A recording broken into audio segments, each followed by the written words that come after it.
அனைவருக்கும் தாருவின் இனிய வணக்கம். இப்ப நம்ம பார்க்க போறது மேரி மை ஹஸ்பண்ட் சீரீஸோட 12வது எபிசோட்.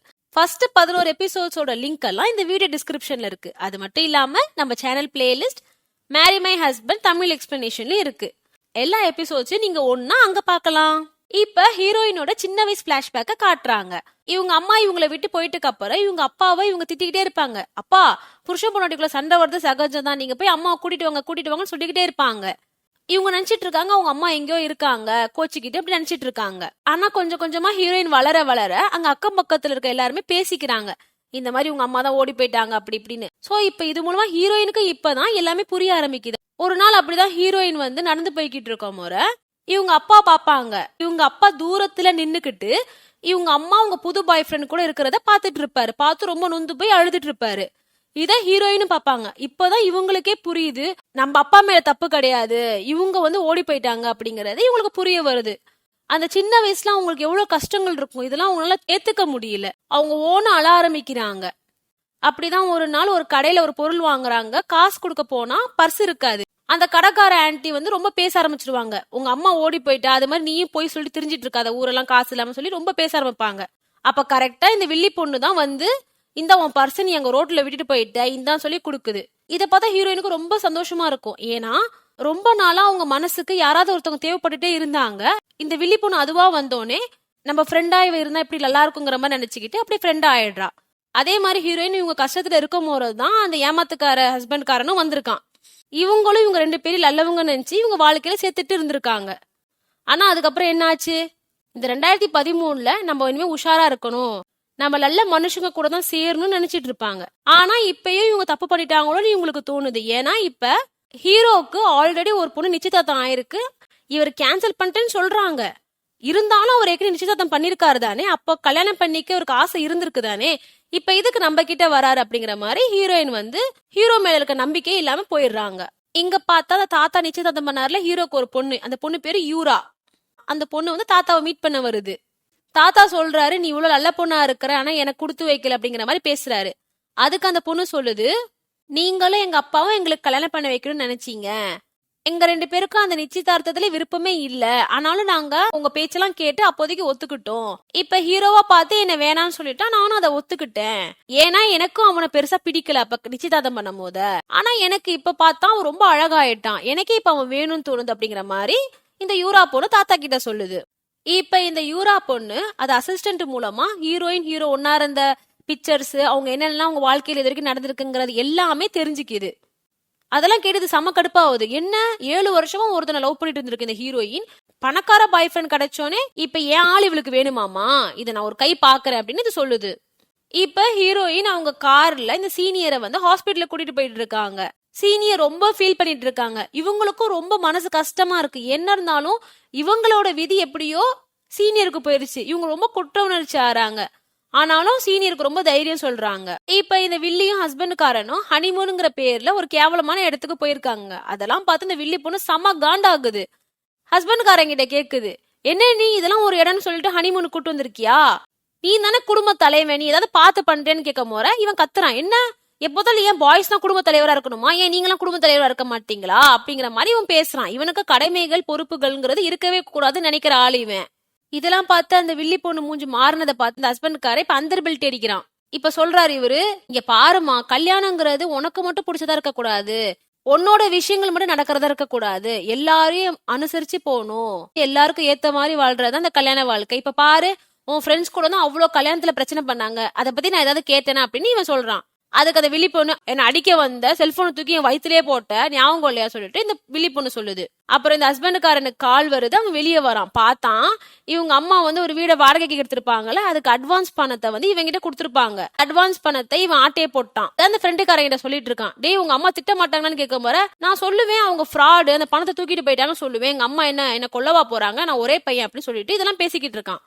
அப்ப இந்த வில்லி பொண்ணு எல்லாமே இதெல்லாம் கேட்டுருது. அவ செம காண்டாயிரா இதை கேட்டு. இப்ப ஆபீஸ காட்டுறாங்க. ஹீரோயின் கொஞ்சம் லேட்டா வராங்க. அத அந்த வீணா போன மேனேஜரா இருந்தாலும் ஒருத்தன் அவன் பாத்துறான். ஹீரோயின் கிட்ட சொல்றான், என்ன டைம்ல ஆபீஸ்க்கு வர, நீ எல்லாம் வேலை பார்த்து என்ன கிழிக்க போறி அப்படிங்கிற மாதிரி பேசுறான். ஹீரோயின் சொல்றாங்க, இப்ப நீங்க எங்க போறீங்க, கையில சிகரெட் பேக்கெட் வச்சிருக்கீங்க, எப்படியும் போயிட்டு வரதுக்கு ஒரு 20 நிமிஷமா தான் ஆகும் கரெக்டா, நீங்களாம் என்ன கேட்க வந்துட்டீங்களா அப்படிங்கிற மாதிரி ஹீரோயின் சொல்றாங்க. நீங்களும் நானும் இப்ப சேம் பதவி தான், ஞாபகம் வச்சுக்கோங்கன்னு சொல்றாங்க. அப்புறம் இந்த புது ஃப்ரெண்டும் ஹீரோயினும் பேசிக்கிட்டு இருக்காங்க. இப்ப பெரிய பிரச்சனை ஆயிடுச்சு இந்த ப்ராஜெக்ட்ல. என்னன்னா நிறைய இந்த செஃப்ங்க எல்லாம் தேவைப்படுறாங்க. ஆனா எல்லாருமே ஃபர்ஸ்ட் ஒத்துக்கிட்டாங்க அந்த ப்ராஜெக்ட் பண்றதுக்கு. ஆனா இப்ப கொஞ்சம் கொஞ்சமா எல்லாரும் விலகிட்டாங்க. இப்ப இவங்க அந்த ப்ராஜெக்ட கண்டினியூ பண்றதுக்கு செஃப்பே இருக்காது. இத பத்தி பேசிட்டு இருக்காங்க. அப்ப கரெக்டா ஹீரோ அந்த இடத்துக்கு வந்துட்டு ஹீரோயினை கூட்டிட்டு போறாரு.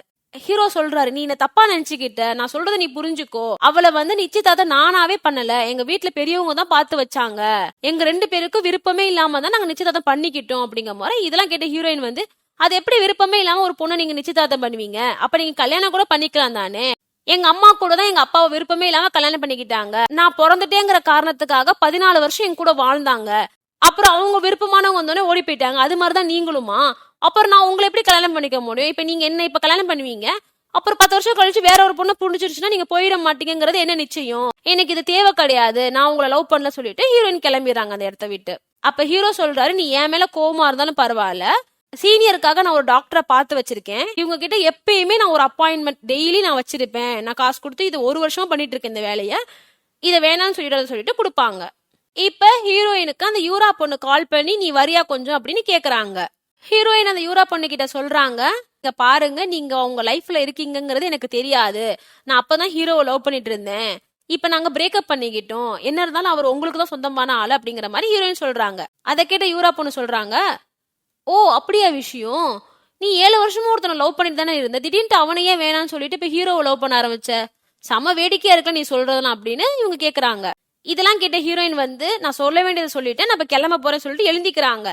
அந்த யூரா பொண்ணு வந்து அங்க இருக்க கண்ணாடி கிளாஸ் வந்து உடைச்சிருது. அதை பார்த்து ஹீரோயினே பயப்படுறாங்க. என்ன நீ பாட்டுக்கு எனக்கு சொந்தமான ஒரு பொருளை எடுத்துப்ப, இப்ப திருப்பி நீயே பெரிய ஆள் மாதிரி என்கிட்ட குடுக்குறேன்னு சொல்றியா? நீங்களாம் ரொம்ப கேவலமான பிறவிங்க அப்படிங்கிற மாதிரி இந்த யூரா சொல்றாங்க. அதுக்கு ஹீரோயின் சொல்றாங்க, எனக்கு ஒன்ன மாதிரி ஆள்லாம் பிடிக்கவே பிடிக்காது, பணம் இருக்க திமிரு நீங்களும் ரொம்ப ஆடிக்கிட்டு இருக்கீங்க, நான் கிளம்புறேன்னு சொல்லிட்டு ஹீரோயின் கிளம்பிடுவாங்க. இப்ப இந்த ஹஸ்பண்டுக்காரனும் அந்த வில்லி பொண்ணும் அந்த மாமியார் காலில் விழுந்திருக்காங்க. அம்மா இந்த மாதிரி நாங்க தெரியாம பணத்தை தொலைச்சிட்டோம், அவன் வந்து ஏமாத்துக்காரனா இருந்திருக்கான், அந்த ஹவுஸ் ஓனர், அவனோட வீடே கிடையாது, அது நம்ம ஏமாந்துட்டோம் அப்படிங்கிற மாதிரி இவங்க சொல்றாங்க. அதை கேட்டு அந்த மாமியார் வந்து செம்ம டென்ஷன் ஆகுறாங்க. என்ன தைரியம் தான் நீங்க 2 பேரும் இப்படி பண்ணிட்டு வந்திருப்பீங்க? அப்புறம் இந்த வில்லி பொண்ணை பார்த்து கேக்குறாங்க, இதுக்குதான் உன்ன மாதிரி ஆள்லாம் குடும்பத்துக்குள்ள கூட்டிட்டே வரக்கூடாது. இந்த வில்லி பொண்ணை கத்த ஆரம்பிக்கிறாங்க. ஆனா வில்லி பொண்ணு சும்மா இருக்குமா, அது கத்த ஆரம்பிச்சிருது. ஆக்சுவலா உங்களுக்கு ஒண்ணு தெரியுமா, நீங்க தான் அந்த வீடை பார்க்கவே போனீங்க, நீங்க தான் அட்வான்ஸ் கொடுத்தீங்க, அது யாருக்கிட்ட, ஹஸ்பண்டுக்காரன் கிட்ட. இதுல நான் எங்க நடுவுல வந்தேன், என்ன எதுக்கு இப்ப திட்டுறீங்க அப்படிங்கிற மாதிரி இந்த வில்லி பொண்ணு கேட்டுருது. இதை கேட்டு அந்த மாமியார் வந்து அரண்டு போயிடுறாங்க. அப்புறம் இந்த வில்லி பொண்ணு சொல்லுது, ஏதோ போனா போட்டோம், வாடகை வீடு கூட ஓகே தான் அப்படிங்கிற மாதிரி நான் போனா போதுன்னு விட்டு கொடுத்தேன், ஆனா நீங்க என்னையே இப்ப கேக்குறீங்களா அப்படிங்கிற மாதிரி பேசுது. இதெல்லாம் கேட்டு அவங்க செம்ம ஷாக் ஆயிடுறாங்க. அதுக்கு அந்த மாமியார் கேக்குறாங்க, நீ என்னத்த கொண்டு வந்த வர முறை, நீ ஒண்ணுமே கொண்டு வர்றதானே சொல்ல முறை. அந்த வில்லி பொண்ணு சொல்லுது, என்கிட்ட நிறைய பணம் இருக்கு, நான் ஸ்டாக்ஸ் எல்லாம் இன்வெஸ்ட் பண்ணேன், நிறைய காசு இப்ப என்கிட்ட இருக்கு அப்படிங்கிற மாதிரி சொல்லுது. இந்த வில்லி பொண்ணு தான் அந்த ஹீரோயினை பார்த்து ஸ்டாக்ல காசு போட்டிருக்கோம்ல, அதுல எல்லாம் காசு இதுக்கும் வந்திருக்கும். இதை கேட்டு அந்த ஹஸ்பண்டுக்காரன் செம குஷி ஆயிடுறான். அப்புறம் பிரச்சனை எல்லாம் முடிஞ்சிருது. இந்த ஹஸ்பண்டுக்காரன் செம்ம ஹாப்பி ஆயிடுறான். கல்யாண வாழ்க்கைங்கிறது செம்ம ராஜபோகமா இருக்கே அப்படிங்கிற மாதிரி. இவன் இந்த வில்லி பொண்ணு கிட்ட சொல்றான், நீ கவலையப்படாத, நம்மளுக்கு பாப்பா பிறந்த 2வது வருஷம் நம்ம அம்மா புது வீடு நம்மளுக்கு வாங்கி கொடுத்துருவாங்கிற மாதிரி சொல்றான். அதை கேட்டு இந்த வில்லி பொண்ணு, நம்ம பாப்பா அபார்ஷன் ஆயிடுச்சு, நீங்க என் மேல அப்ப போனை தூக்கி போட்டீங்களா, அப்ப அபார்ஷன் ஆயிடுச்சு அப்படிங்கிற மாதிரி சொல்லும். இதை கேட்டு அந்த ஹஸ்பண்டுக்காரன் ரொம்ப உறைஞ்சு போயிடுவான். அவன் என்னதான் வில்லனா இருந்தாலும் அவனோட குழந்தை இறந்துருச்சு அப்படிங்கிற மாதிரி அவன் ரொம்ப இந்த இடத்துல ஃபீல் பண்றான். ஆனா இங்க ரொம்ப பெரிய ஒரு உண்மை என்னன்னா, ஹஸ்பண்ட்காரனுக்கு குழந்தை பெத்துக்கிற தகுதியே இருக்காது. அதனாலதான் ஹீரோயின் கல்யாண வாழ்க்கையில அவ்வளவு கஷ்டப்பட்டு இருப்பாங்க, இவங்களுக்கு குழந்தை பிறக்காம இருக்கும் போத. ஏன்னா அந்த மாமியார்காரி ஹீரோயினே தான் திட்டிட்டு இருப்பாங்க, ஏன் குழந்தை பிறக்கல, உன்னாலதான் குழந்தை பிறக்கலங்கிற மாதிரி. சோ குறை உள்ள ஒருத்தனுக்கு எப்படி குழந்தை பிறக்கும்? இது குழந்தை இருக்குன்னு சொன்னதே பொய், அப்போதைக்கு கல்யாணம் பண்ணிக்கணும், பிரச்சனையில இருந்தெல்லாம் தப்பிக்கணுங்கிறதுக்காக இது பொய் சொல்லியிருக்கோம். இப்ப எங்க ஆபீஸ்ல ஹீரோயின் அந்த புது ஃப்ரெண்டு பேசிக்கிட்டு இருக்காங்க. அப்ப அந்த புது ஃப்ரெண்டு சொல்றா ஹீரோயின் கிட்ட, எங்க அண்ணன் ஏன் நிச்சயதார்த்தம் பண்ணானா, எல்லாருமே சேர்ந்து அவனை ரொம்ப ஃபோர்ஸ் பண்ணாங்க, அதனாலதான் அவன் பண்ணிக்கிட்டான், ஆனா இப்ப அவனே வந்து வேணான்னு சொல்லிட்டான். அதே சமயத்துல அந்த யூராவும் நல்லவ கிடையாது, அவ ரொம்ப மோசமானவ, அவ வந்து எல்லாரையுமே வந்து மனுஷங்களாவே மதிக்க மாட்டான், அந்த மாதிரி ஒரு கேரக்டர் அவ. எங்க அண்ணன் வந்து பின்வாங்கினதை நினைச்சு எனக்கு ரொம்ப ஹாப்பியா தான் இருக்கு அப்படிங்கிற மாதிரி இந்த புது ஃப்ரெண்டு வந்து ஹீரோயின் கிட்ட சொல்றாங்க. இப்ப எங்க ஹீரோ வீட்டுக்கு போவாரு, பார்த்தா அந்த யூரா தாத்தா கூட உட்காந்து பேசிட்டு இருக்கோம். இவர் கேக்குறாரு, நீ எதுக்கு இப்ப அதிசயமா இங்க எங்க வீட்டுக்கு வந்துட்டு இருக்க, உனக்குதான் என்ன பிடிக்கவே பிடிக்காதே அப்படிங்க போற. ஹீரோ சொல்ற, நான் வேணான்னு சொன்னதை நீ ஒத்துக்கிட்டதானே, இப்ப எதுக்கு நீ வந்து பிரச்சனை பண்றேன்னு கேக்குறாரு. அதுக்கு யூரா சொல்றாங்க, எனக்கு உன்னை பிடிக்காம தான் இருந்துச்சு, நீ வேணாம்னு சொல்ல மாதிரி நானும் ஓகேன்னு சொல்லிட்டேன். ஆனா நீ எதுக்கு என்ன வேணாம்னு சொன்ன ரீசன் எனக்கு தெரிஞ்சப்ப நான் உன்னை அவ்வளவு சீக்கிரமா விடுறதா கிடையாது அப்படிங்கறத நான் முடிவு பண்ணேன். ஏன்னா என்னுடைய பொருள் எனக்கு மட்டுமே சொந்தமா எப்பவுமே இருக்கணும் அப்படிங்கிற மாதிரி இந்த யூரா பொண்ணு வில்லத்தனமா ஹீரோ கிட்ட சொல்லிட்டு போறாங்க. இப்ப இந்த யூரா பொண்ணுக்கு அந்த அசிஸ்டன்ட் காரன் வந்து வில்லி ஹஸ்பண்ட் காரனை கல்யாணம் பண்ண விஷயத்த சொல்றாங்க. அதை கேட்ட யூரா பொண்ணு நினைக்குது, ஓ இவங்களுக்குலாம் இன்னும் தெரியாதுல்ல, ஹீரோ இவ்வளவு பெரிய பணக்காரன், இவ்வளவு பெரிய கம்பெனிக்கு அவன் தான் ஓனர் தெரியாது தானே, நம்ம வேணா அவங்க கிட்ட கொளுத்தி விடுமா அப்படிங்கிற மாதிரி இந்த யூரா பொண்ணு சொல்றாங்க.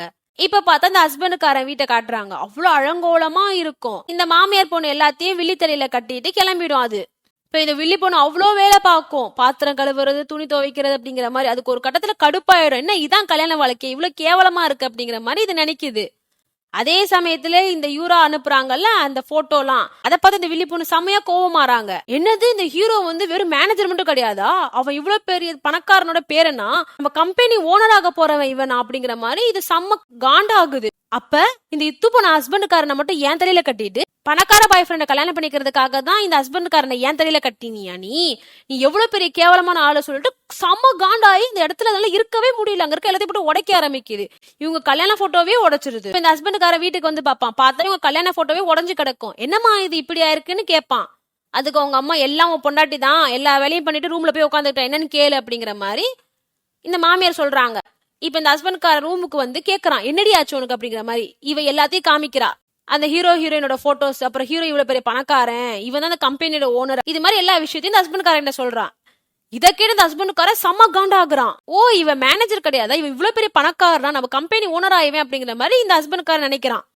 இதெல்லாம் கேட்ட அந்த வில்லி பொண்ணு, ஓ உனக்கு இப்ப பிரச்சனை அதுதானே, ஹீரோயினை தான் இப்ப அவன் லவ் பண்றான், உனக்கு அந்த விஷயம் தெரியுமா, எல்லா சொத்துக்கும் இப்ப அதிபதி ஆக போறது ஹீரோயின் தான் அப்படிங்கிற மாதிரி இவ கத்துவா. ஆமால ஹீரோயினுக்கு இப்ப இவ்வளவு பெரிய பணக்காரி ஆக போறாளா, அவ எவ்வளவு பண்றா பாரு நம்மள, என்னது இது அப்படிங்கிற மாதிரி ஹஸ்பண்ட்காரன் நினைக்கிறேன். இந்த வில்லி பொண்ணு முடியாது, அவ அவ்வளவு சீக்கிரம் நான் நிம்மதியா இருக்க விட்டுருவேனா, அவளை நான் நிம்மதியா இருக்க விட மாட்டேன். எனக்கு மட்டும் இந்த மோசமான ஆளை தலையில கட்டி வச்சுட்டு அவ மட்டும் ஹாப்பியா இருக்கலாம்னு பாக்குறாளா, அவளுக்கு ஒரு முடிவு கட்டுறேன் அப்படிங்கிற மாதிரி இந்த வில்லி பொண்ணு வந்து யாருக்கா மெசேஜ் பண்ணுது. அதே சமயத்துல இங்க ஹீரோயினுக்கு யாரோ ஒருத்தவங்க கால் பண்றாங்க. இப்ப மறுநாள் ஆகுது, ஹீரோயின் வந்து ஒருத்தவங்களை மீட் பண்றாங்க. பார்த்தா ஹீரோயினோட அம்மா தான். அந்த ஹீரோயின் அம்மா கேக்குறாங்க, எப்பா எவ்வளவு பெரிய பிள்ளையாயிட்ட, நீ ரொம்ப அழகா இருக்க, என்ன மாதிரியே இருக்க, நீ அழகா, நீ நல்லா படிச்சிருக்க, நல்ல வேலையில இருக்கேன், உன்னை நினைச்சு எனக்கு ரொம்ப ஹாப்பியா இருக்கு அப்படிங்கிற மாதிரி இந்த ஹீரோயின் அம்மா சொல்லிட்டே இருப்பாங்க. அதை கேட்ட ஹீரோயின் வந்து, ஏமா இத்தனை நாள் நீ ஏமா என்ன ஒரு நாள் கூட பார்க்க வரல, என்ன பார்க்க வந்திருக்கலாம்லம்மா அப்படிங்கிற மாதிரி இவங்க கேக்குறாங்க. அந்த அம்மாக்கு பதிலே இருக்காது. வயசானதுக்கு அப்புறம் இப்ப ஹீரோயின் கூட சேர பிளான் பண்ணுது. ஆனா அதெல்லாம் மனசுல வச்சுக்காம ஹீரோயின் வந்து, அம்மா நாளைக்கு வரீங்களா, நம்ம 2 பேரும் ஒன்னா சுத்தலாம் அப்படிங்கிற மாதிரி இவங்க கேக்குறாங்க. அதை கேட்டு அவங்க அம்மா ஒத்துக்குறாங்க. இப்ப மறுநாள் ஆகுது, ஹீரோயினும் நிறைய போட்டோ எடுத்துக்கிறாங்க விதவிதமா அவங்க அம்மா கூட. அப்புறம் அவங்க அம்மாக்கு நிறைய நகையெல்லாம் வாங்கி தராங்க ஹீரோயின் வந்து. அப்புறம் நிறைய ட்ரெஸ் புதுசா வாங்கி தராங்க. இதெல்லாம் பார்த்து அந்த ஹீரோயின் அம்மாக்கு அவ்வளவு ஹாப்பியா ஆகுது. ஹீரோயின் வந்து, என்னம்மா அவ்வளவு ஹாப்பியா இருக்கீங்களா அப்படிங்கிற மாதிரி. ஆமா என் பொண்ணு நினைச்சு எனக்கு அவ்வளவு ஹாப்பியா இருக்கு, இந்த மாதிரி ஒரு பொண்ணு நான் வச்சிருக்கேனே அப்படின்னு. நீ பணக்காரனை லவ் பண்ண போதே தெரியும் அப்படிங்கிற மாதிரி இந்த அம்மாக்காரி வாய விடுறாங்க பாருங்க. ஹீரோயின் வந்து பிடிச்சிடுறாங்க. இப்ப ஹீரோயின் சொல்றாங்க, எனக்கு தெரியும்மா, நான் அவ்வளவு பெரிய காலேஜ்ல படிக்கும் போதும் சரி, நான் அவ்வளவு பெரிய கம்பெனில வேலைக்கு சேரும் போதும் சரி, நீ எனக்கு கால் பண்ணவே இல்ல, எதுக்கு இப்ப நீ திடீர்னு கால் பண்றங்க போதே எனக்கு புரிஞ்சு போச்சு, இதுக்காக தான் கால் பண்ற அப்படின்னு. ஆனா என்ன பண்ண, உன் நேரம் சரியில்லை, நானும் அவனும் பிரேக்கப் பண்ணிக்கிட்டோம் அப்படிங்கிற மாதிரி ஹீரோயின் சொல்றாங்க. இதை கேட்ட அந்த அம்மா, ஏய் பொய் தானே சொல்ற, என்கிட்ட பொய் சொல்லாத, நீ அவனை லவ் பண்ற எனக்கு தெரியும், மரியாதை எனக்கு கொஞ்சம் காசு கொடு அப்படிங்கிற மாதிரி உங்க அம்மா கேக்குறாங்க. அப்புறம் எதுக்கு எனக்கு இவ்வளவு பொருளை வாங்கி கொடுத்த, உனக்கு ஸ்டார்டிங்ல இருந்து இவ்வளவு விஷயம் தெரிஞ்சிருந்துச்சுன்னா எதுக்கு என்கிட்ட நல்லவமா நடிச்சு அப்படிங்கிற மாதிரி உங்க அம்மா சொல்றாங்க. அதுக்கு ஹீரோயின் சொல்றாங்க, ஆனா அம்மா கூடன்னு சில விஷயங்கள் பண்ணி பார்க்கணும்னு என் மனசுல ரொம்ப நாளா இருந்துச்சு, அதெல்லாம் பண்ணி பார்க்கணுங்கிறதுக்காக தான் உன்னை நீ கூப்பிட்டேன், உன் கூட இன்னைக்கு ஃபுல்லா நான் இருந்தேன் அதுக்காக தான் அப்படிங்கிற மாதிரி ஹீரோயின் சொல்றாங்க. இந்த அம்மாக்காரி சொல்றாங்க, நீ பெரிய காலேஜ்ல படிச்சிருக்க, பெரிய கம்பெனில வேலை பாக்குற, அது மட்டும் இல்லாம அந்த கம்பெனியோட ஓனரே நீ லவ் பண்ணிட்டு இருக்க, உன்கிட்ட ஒரு 10 கோடி இருக்காதான் எனக்கு தெரியும் அப்படிங்கிற மாதிரி இவங்க கேக்குறாங்க. நீ இந்த 10 கோடியை கொடுத்துரு, உன் வாழ்க்கையில நீ நான் வரவே மாட்டேன் அப்படிங்கிற மாதிரி இவங்க சொல்றாங்க. அதுக்கு ஹீரோயின் சொல்றாங்க, நீ ஒரு பொண்ணா இருக்கணும் தான் ஆசைப்பட்ட, ஒரு அம்மாவை இருக்கணுங்கிறது நீ என்னைக்குமே ஆசைப்படல, சோ அதே மாதிரி இனிமே நீ உன் வாழ்க்கைய வாழ்ந்துக்கோ, நீ எங்க இருக்குன்னு தெரியாமே வாழ்ந்துக்கோ, இனிமே என் மூஞ்சில முழிக்கிற வேலையெல்லாம் வச்சுட்டு தெரியாத நீ அப்படிங்கிற மாதிரி ஹீரோயின் ரொம்ப பேசிட்டு கிளம்பிடுறாங்க. இப்ப இங்க பார்த்தா அந்த யூரா வந்து இந்த ஹஸ்பண்ட்காரனை மீட் பண்றாங்க. ஹஸ்பண்ட்காரனுக்கு செம்ம ஷாக் ஆகுது. இங்க ஹீரோ வந்து அவங்க ஃப்ரெண்ட்ஸ் கூட அந்த சண்டை பயிற்சி பண்ணிட்டு இருக்காரு. அப்ப ஹீரோயின் நைஸா ஒளிஞ்சிருந்து ஹீரோவை பாக்குறாங்க. ஹீரோவும் அதை கண்டுபிடிச்சிடாரு, ஹீரோயின் இங்க வந்திருக்காங்க அப்படிங்கறத. ஹீரோயின் வந்து அவ்வளோ ஹீரோவை லவ் பண்றாங்க. ஆனா இருந்தாலும் அவங்க மனசுக்குள்ள இருக்க பயம், அவங்க அம்மா என்ன இருந்தாலும் அவங்கள விட்டுட்டு போனாங்களா, அந்த தாக்கம் அவங்க மனசுக்குள்ள அப்படி இருக்குது. இப்ப ஹீரோயின் அவங்க அப்பாவை தகனம் பண்ணிருப்பாங்களா, அந்த இடத்துல போயிட்டு அப்படி அழுகுறாங்க. அப்புறம் வீட்டுக்கு வரதுக்காக கார்ல வந்துட்டு இருக்காங்க ஹீரோயின். அப்ப பார்த்தா திடீர்னு ஒரு வண்டி இவங்கள மோதுற மாதிரி செம ஸ்பீடா வந்துட்டு இருக்கு. இத பார்த்தா ஹீரோயினுக்கு வந்து என்ன பண்றதுனே தெரியல. அப்ப பார்த்தா ஹீரோ அவர் கார்ல நடுவுல வந்துடுறாரு. அந்த வண்டிக்கும் ஹீரோயினுக்கு இடையில அவராவே வேணும்னு நடுவுல வந்து நின்னுறாரு. ஹீரோயினை பாக்குறாரு. ஹீரோயின் இதெல்லாம் பார்த்து பயப்படுறாங்க. அப்படியே அந்த வண்டி வேகமா ஹீரோவை அடிச்சு தள்ளிடுது. இவ்வளவு பரபரப்பா இந்த எபிசோட் இதோட முடியுது. இந்த வீடியோ உங்களுக்கு பிடிச்சிருந்துச்சுன்னா லைக் பண்ணி சப்போர்ட் பண்ணுங்க. அடுத்த வீடியோ நம்ம சேனல்ல சீக்கிரம் வந்துடும். அதெல்லாம் உங்களுக்கு உடனுக்குடன் வரணும்னா நம்ம சேனலை சப்ஸ்கிரைப் பண்ணி சப்போர்ட் பண்ணுங்க. நன்றி, பை.